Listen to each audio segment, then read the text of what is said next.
All right, guys, thank you for joining me this morning. A little early, but like I said, trying to get back into a normal routine. So, thank you for joining me. For those of you that are here, so today we're gonna try to keep these to a minimum, or rather, a minimum of a half hour.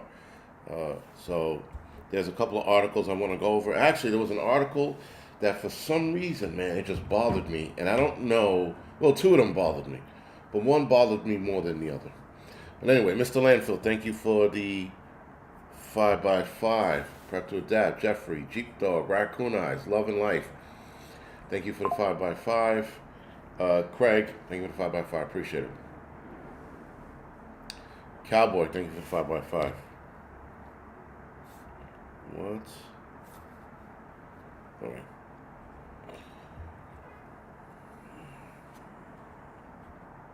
So, I have been noticing, well, I think we all have. I don't know, guys, the behavior that we're watching or we're experiencing, we're seeing unfold, it doesn't, I guess none of it's going to make sense for the foreseeable future. The entitlement that we're watching, just bad behavior, man. And I hate to say it, but most of it is from like just one group of people. And especially when it comes to parenting, like mothers and fathers getting into it over bullshit. I mean, like a lot of you guys know, I fucking hate my ex-wife, first ex-wife, and a lot of the videos I'm seeing in regards to that is similar, and this is why certain groups of people are I guess hated or just not liked or don't want to be dealt with. Let me put it that way. But I'm just seeing all kinds of odd shit. You know, you got like the women who sat on that kid. What was she, 300 pounds? And the kid was like 8 or 9 or something. Maybe he was 5. And anyway, she sat on him until he died. I think he was like 8 or 9. And she sat on him until he died. You got shit like that. Like, why would your big ass be sitting on a kid? You know, and then other people are doing dumb shit and then filming it. Like, again, why? There was a video, I think it was from last year, the year before, where the chick sets her camera up underneath the car and then videos herself breaking into somebody's home because a chick who was live streaming in the house, I guess, was talking shit about her. So this chick got in her car, drove to the chick's apartment or home. On her end of the live stream or maybe video, she starts breaking the door down. And this is a big girl. This girl got the door open faster than cops with a battering ram. And she gets into the house, and then the video switches over to the point of view, or not point of view, but I guess it is sort of a point of view of the girl who's getting beat up, who was live streaming at her home. So she's in her home, she's in the room, in the bathroom, I think, closes the door swings open, and the chick who broke into the house drags the girl who's live streaming out of the house. Then the video picks up again outside from the other girl's camera. It's some crazy shit. It was some crazy shit. And then the chick outside is getting her ass handed to her, like handed to her, and all because she talked shit. I'm just like, why? So I'm steadily get disappointed with, especially Black Americans and just the shit that I'm seeing online. It just doesn't make sense. And then when somebody gets hurt or killed, the Black community's automatic response is to destroy their neighborhood and steal from corporations. Doesn't make any sense. So it's just a lot of dumb shit. The lady who sat on the kid, she was white. There was an Indian lady who falsified medical examiner reports, or drug toxicology reports, excuse me. 44,000 cases. 44,000 cases. This chick screwed up. 20,000 of those cases got kicked loose because of her. That chick was Indian.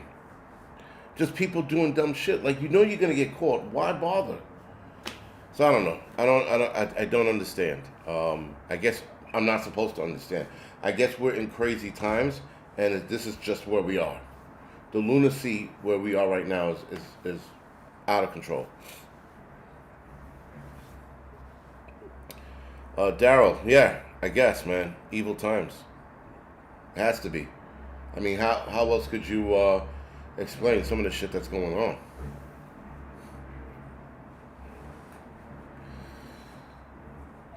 Mary. Listen, I think for most people it's too late. If you haven't found God, or you don't believe in Him, or whatever your excuse is for not believing in Him, it's no longer for anybody to convince people. I mean, like, there's just bad shit headed our way. And the thing is, the bad things that are heading our way, these people and their attitudes. Let's just forget about God and Jesus for a second. These people and their bad attitude it's gonna do them in. Ultimately, it's gonna do them in. I think a lot of people are just going to see bad times ahead. I mean, a lot of us will. Whether you believe in God or not, we're just going to see bad times ahead. But I don't know, man. The crazy shit that I'm seeing online, the people are offing their loved ones for dumb reasons. This kid, if I'm not mistaken, didn't he? Yeah, he killed his mother for roadblocks or whatever the hell those things are called. Or maybe it was Fortnite or Fortnite Skin. It was one of those two games. He wound up killing his mother over this shit because she wouldn't buy it for him. I don't want to know how old that guy was or kid. Rather, I forgot how old he was. I want to say 13, but I could be wrong. Now that again, that's I assume the kid was white. I didn't see the pictures. I just read part of the article. I'm like, that's white people shit. When your fucking 13-year-old kid is yelling at you, screaming, "Mom, I want my roadblocks, or my Fortnite skin," and then you kill your mother over that shit. That's definitely white people shit. Still, guys, I just see that we're going to hell in a handbasket, like fast. That's the issue. So now, a couple of articles I wanted to go over. This article came out 6 days ago, March 6, 2025. The U.S. may start armed ticketing chickens and cows against bird flu. I said this in my video the other day. I have a video coming out in an hour stating this again, but once they start doing this, guys, you cannot eat the chicken and or cows. Now, they're going to inject this into them. That's a lot of chickens to do that shit with. So I don't know how that's going to work. The U.S. Department of Agriculture announced that it will allocate $100 million to develop an arm ticket and or other therapies to help contain the spread of bird flu on poultry and dairy farms. Again, how come we're not seeing it anywhere else? Wing ticket, maybe, yeah. Bird ticket.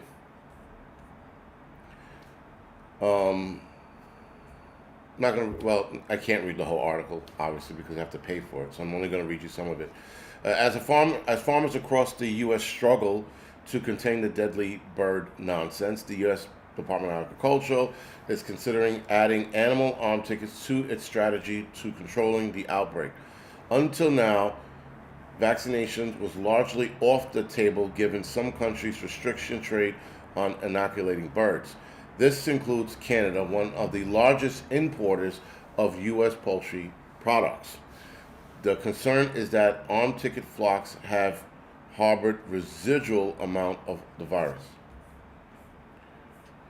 I can give you guys the link to this. If you want to pay for it, go right ahead. This is New Scientist. That's the website. But yeah, guys, once they start putting this shit in the birds and the cows, we're going to have to be looking to eat meat somewhere else. You're probably not going to be able to eat at restaurants anymore. That's the bigger problem. For me, that's the bigger problem. I won't be eating out anymore. Because if they're putting this shit in the cows, they're putting this shit in the birds, restaurants normally will get their food from places that are going to jump on board with this nonsense. No one's worried about ducks and guinea hens. Mary, but there was a duck farm in Czech Republic that had where the ducks got infected. In fact, when they were infected, the owner of that duck farm, which was a state-of-the-art duck farm, I might add, he separated the ducks. He separated the sick from the not sick. And I was like, well, if he did that, how come we can't do that with chickens? To do it with chickens is a lot of work. I mean, it's way more work than, I guess, than it's worth. I don't know. But they did it in the duck farm, and they separated the healthy ducks from the sick and dead. And it worked out for them.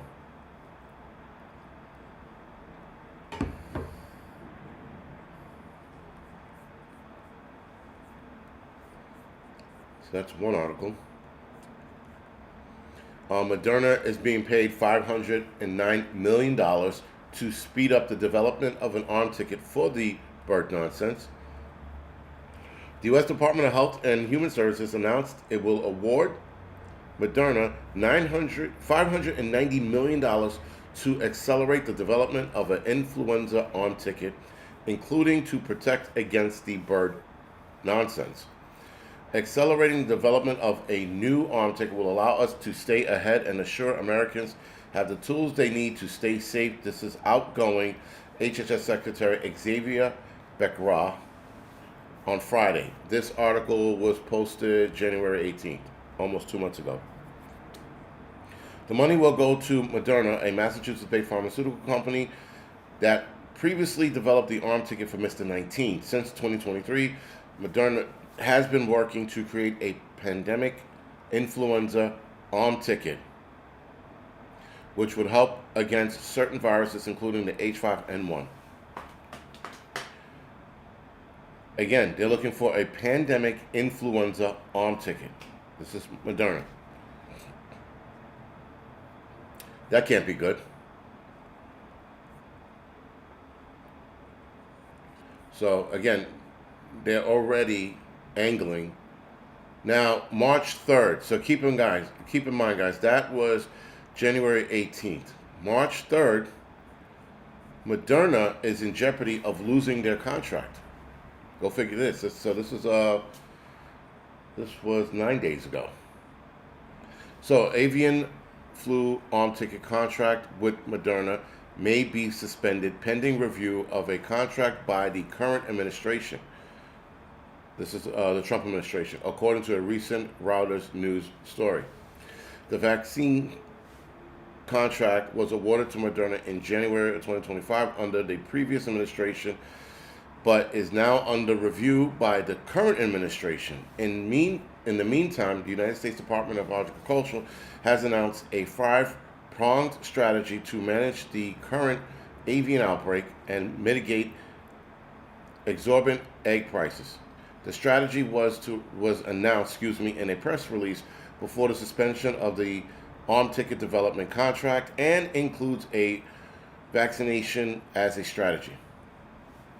So this is probably by RFK. RFK probably was like, nope, you guys can't do that. That shit is out. So now, this story, I have two stories that I'm going to go over. This story actually bothered me, and I'm not sure why. I thought it was pretty heartless. Well, not heartless, but just, cold to a lot of shit. But this lady's situation sort of bothered me. So, man accused of recruiting dozens of strangers to rape his wife. So guys violated his wife while she was sleeping. The long short of it is, guys, is that the husband was drugging the wife. The husband was drugging the wife, and for the next 9 to 10 years, he had strange men come over and have relations with his wife while she was sleeping. Police identified at least 92 violations committed by 72 men. 50 were identified and charged and are standing trial alongside the husband. The victim, now 47, her name is, it was a weird name, Dominique Petro, whatever. That's the husband, and I think her name's like Gisela or some shit like that. If I can find it. Anyway, the abuse was learned in 2020 after being informed by police. I think the wife got a hold of the The wife was trying to put together why she was dozing off. Yeah, I know. Was dozing off and couldn't remember anything after dinner, right? So apparently, while eating dinner, she became drowsy and she couldn't remember why and what was going on after dinner. And I don't know why it took her 9 years to catch on to this shit, but I guess the drugs were starting to fight with her, or maybe she woke up during one of these assaults, and she was trying to put two and two together. Nonetheless, she went to his phone, saw, if I'm not mistaken, thousands of videos of guys having sex with her. So again, it was 92 rapes, but there were a ton of videos. I guess the husband was breaking them down. I don't know what he was doing, but this came to in September of 2020. So this is about 5 years ago. If I am not mistaken, he was recently sent to jail for, I think, 25 years or 50 years or something like that. Matter of fact, let me find it. So yes, the lady is right. Her name is Gisele Pelicot, if that's how you pronounce her name. He was sentenced to 20 years in jail. He'll be while his accused were handed sentences ranges between 3 to 15. So the other guys that were also accused in this were getting anywhere between 3 to 15 years. He got 20. I thought he should have got more. Thought he should have got maybe 50 years. But at 71, 20 years is the rest of his life in jail. He won't make it out of jail. They have a son. But the son's a lot older, so I guess there's nothing to worry about there. Dominique and 49 other men convicted of assaulting the wife. 49. So this article that I got the information from said 72 men. So it was updated. So the victim convicted by 72 men. And the victim is 72 herself, by the way. So it went up from 49 to 72. That's bad. Like, how do you... I don't know. Yes, make him woodchuck. Yes, I believe. And that's it bothered me because they've been together for 50 years. That's the craziness about the whole shit. 50 years they've been together, and 9 years ago he's like, well, not 9 years ago. It's probably like 14 years now. But 14 years ago, he decides after 30-something, 35-something years of marriage, let me drug. Like, where did he come up with the idea of let my wife get drugged and have other men use her? Like, that's bizarre to me, man. I don't know, man. That didn't just sit well with me. And her children are disappointed with these low sentences. I would fucking agree. I think a lot of these, like, listen, if you walk into a room, even if that's their lifestyle, right? Even if he's like what they call a cuckold, right? Where the guy likes watching other men bang his wife, even if you're into that, and you walk in the house and the lady's sprawled out in the bed unconscious, you go, no, there's something doesn't feel right about this. But because a lot of these guys are thinking with their dicks, look at the situation they're in. This is bizarre to me, man, you know?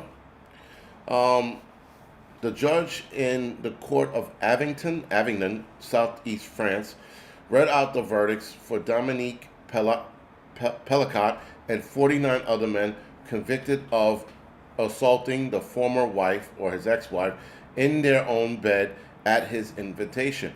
One other man was accused of aggravated sexual assault. I don't know why that's an upgraded charge. All the men were found guilty, but one had his conviction reduced from rape to sexual assault, and 2 other sentences were suspended. The children were disappointed with the low sentencing. I don't understand. Again, and even as a human being, you walk into the house and the husband invites you and the wife is knocked out cold, you do an about face and you go home. You don't take part in this shit. Oh, was it? This was an SVU episode. Hey, Hudson Valley, if you could find me the that episode, I would greatly appreciate it because I'll look it up and watch it.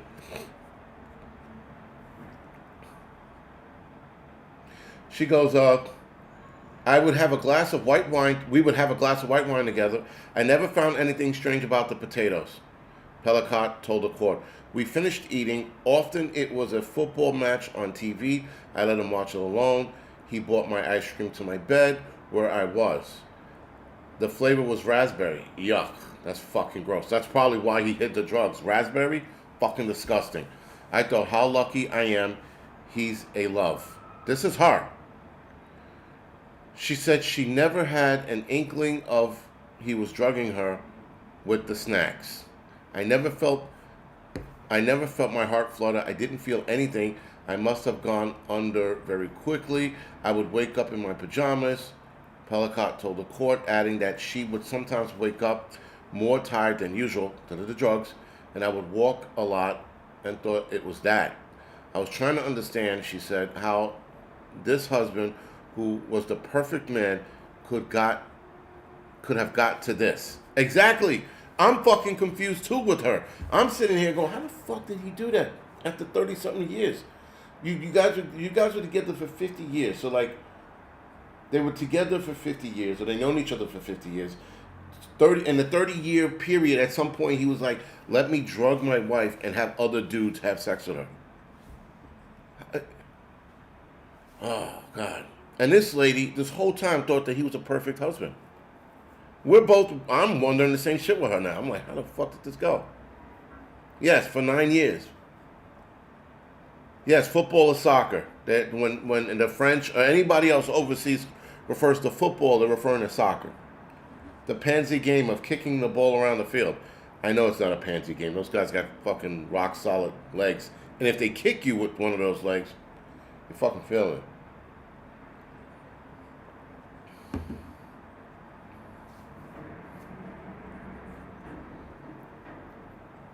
Now, her then husband recruited other men to come and assault the wife via online chat room. 50 other men accused of the case come from all walks of life and professions. Most of them were from the area where they lived. Imagine Daryl, who was banging her while she was sleeping, because that's what they thought. That's the excuse they were using in the courtroom, by the way. We thought she was sleeping. We thought it was okay. The husband said it was fine. I'm telling you, again, this story fucking bothered me. Bothered me a lot. I mean, like, how do you have sex with somebody sleeping? There is no fun in that. Like, zero fun in that. You know, you want the woman to, like, you know, go to war with you. You don't want her to be a slug in bed. Who wants to, you know, like, and so as a man, if I walked in and I saw that, I go, no, there's something wrong with this. It's just bad. But anyway, let's move on. I got a couple other things, other stories. This is the first story that actually bothered me. And it bothered me because of two things. First of all, it was a child that passed away. Secondly, I'm not sure. I think the mother was there when this happened. So if the mother was there when this happened, she had to watch her kid die.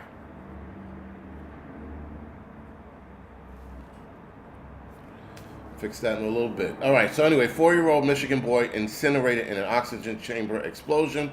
4 health workers are charged. Shit. A downgrade. All right, so anyway, 4 Michigan Medical Center workers have been charged in the death of a 5-year-old Thomas Cooper, who was incinerated inside a pressurized oxygen tank that exploded. Cooper was placed inside the chamber at the Oxford Central Center in Troy, where he was being treated for sleep apnea at 5 years old. All right, and ADHD, January 31st. While the FDA approves a hyperbaric chamber to treat various injuries and ailments, Michigan Attorney General Dana Nessel said Tuesday the effectiveness for that treatment for what was ailing Cooper is not supported by medical science. Nessel told reporters a single spark inside the chamber is believed to have caused the fire that quickly killed the boy. Thank you, Mike. Thank you for the episode. Appreciate it.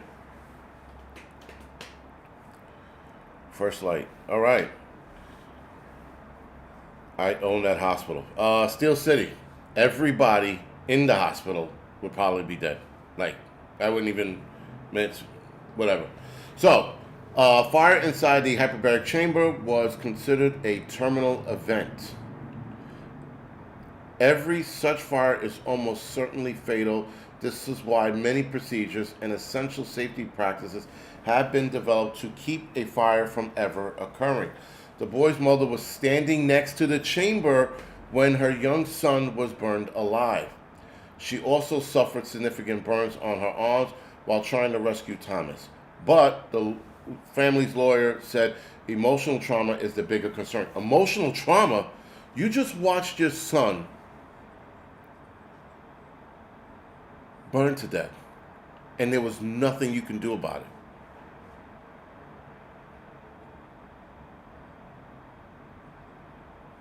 Wow.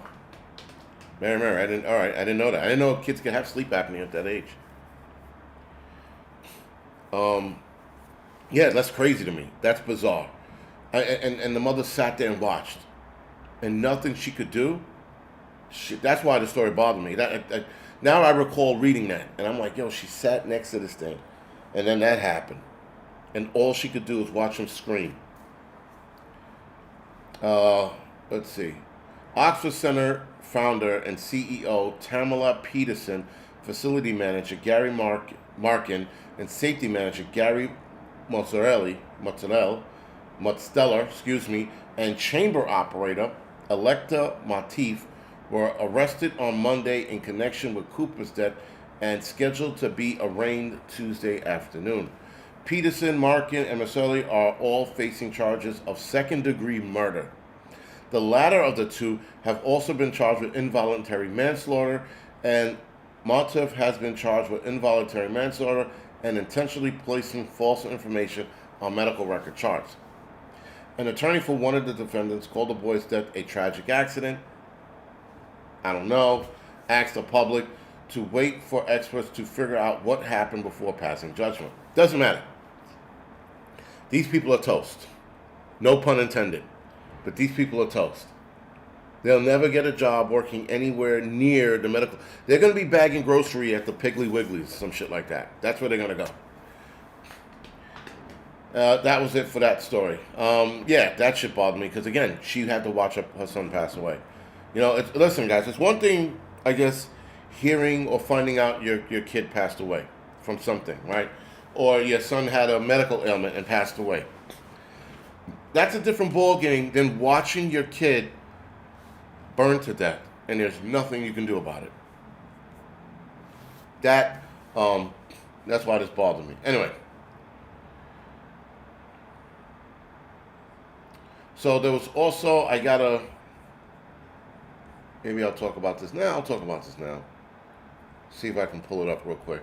But I had wrote this down as a note to look up this article.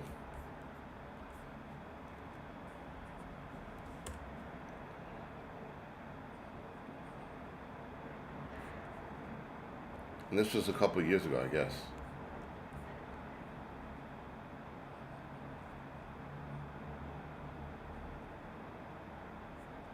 So I couldn't find the article, but apparently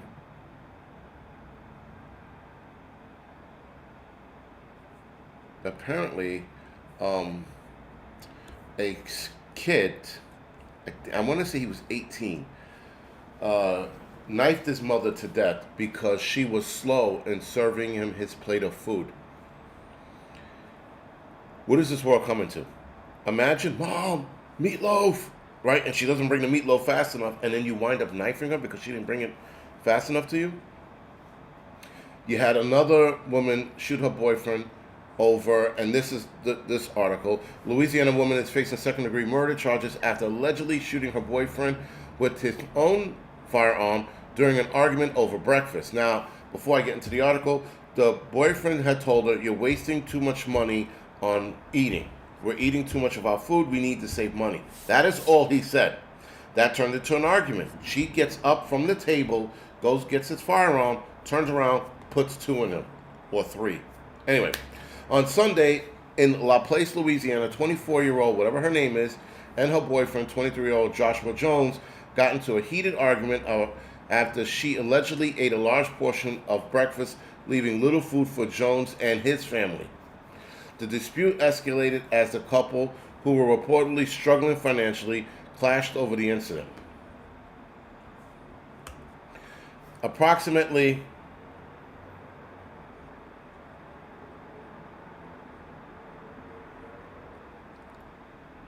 at 10:36 a.m., the argument turned deadly when Hubbard allegedly grabbed one of Jones's own firearms and shot him in the chest. The police arrived on scene at the 100 block of East Lakeview Drive to find Jones unresponsive. He was pronounced dead at the scene. Hubbard initially called 911 herself, telling authorities that the shooting was accidental. However, St. John Baptist Parish Sheriff Mike stated the physical evidence contradicted her claims, though further details have not been released. Hubbard is arrested and charged with murder. She is set for $1 million bail, remains in custody as the prosecutor prepares her case against her. Imagine, bitch, you eating too much, but I'm hungry. You eat too much, whore. Bang, right in the chest. Now, he didn't probably call her all of that, but still, nonetheless, that's where it was. She ate too much. Imagine dying over that. Last article, which I just found interesting. Husband allegedly offs 18-year-old kid after finding the 18-year-old kid in bed with his wife. The husband, Jonathan Banks, 41, accused of killing Billie Jean Floyd. This is some white trash shit, because only white trash call their kids Billie Jean Floyd. Anyway, not related to George Floyd. After coming home and finding the teen in bed with his 31-year-old wife, Jada Gostelston, who was also hospitalized with several stab wounds.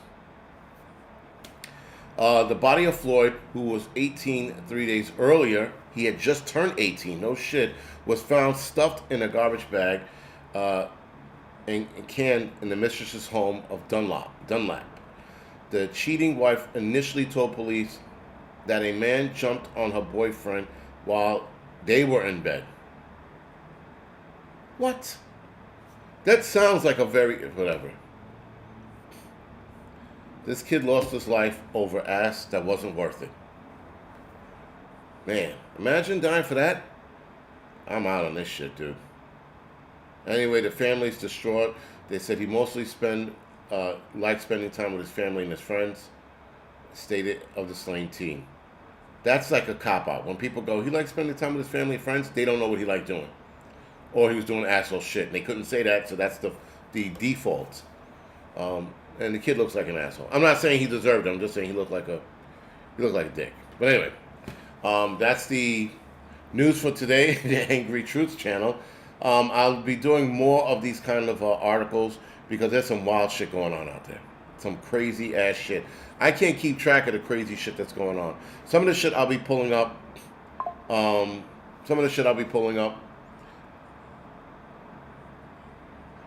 shit. Apparently there's a teen YouTuber who was on vacation in DR, Dominican Republic, and has been missing for, I think, a week now. They haven't been able to find her. They have now. Oh, I think they have. They might have.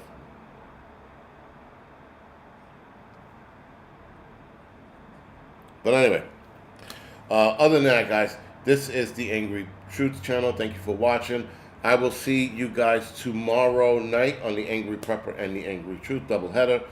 Again, other than that, thank you for joining me. Thank you for following me. And Mike, I will text you in a bit. Other than that, guys, thank you.